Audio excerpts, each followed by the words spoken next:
இடத்தையும் நமக்கருகில் இருக்கும் ஆலயங்களையும் சுத்தமாக வைத்திருப்போம்.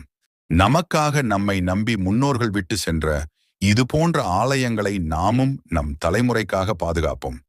எதிர்மறை எண்ணங்கள் விலகி நேர்மறை எண்ணங்கள் உருவாகி இறையருளால் எல்லோரும் எல்லா வளங்களுடனும் நலங்களுடனும் ஒற்றுமையாக நன்றாக இருப்போம். தாங்களும் குடும்பத்துடன் வாருங்கள். இறைவனுக்கு மிகவும் பிடித்த நம் தலைமுறையினருக்காக மாணிக்க வாசகர் தனி ஒருவராக உருவாக்கிய உழவார பணி என்னும் உத்தமமான இறைபணியை ஆத்மார்த்தமாக மேற்கொள்ள வாருங்கள். ஓம் நம சிவய ஓம். உங்களால் இயன்ற அளவு ஒவ்வொரு ஆலயத்திலும் உழவார பணி செய்ய ஆத்மார்த்தமாக முன் வாருங்கள். யார் என்ன சொல்வார்கள் என்று யோசிக்க வேண்டாம். நமக்கானது நம்மை விட்டு போகாது. படைத்தவனுக்கு தெரியாதா நமக்கு எதை கொடுக்க வேண்டும் என்று? நல்ல விஷயங்களை கையில் எடுக்க வழிநடத்த கொஞ்சம் கூட யோசிக்கவே கூடாது. இறைவன் இருக்கிறான், அவன் பார்த்து கொள்வான் என்ற நம்பிக்கையுடன் செயல்படுங்கள். எல்லாம் சிவார்ப்பணம்.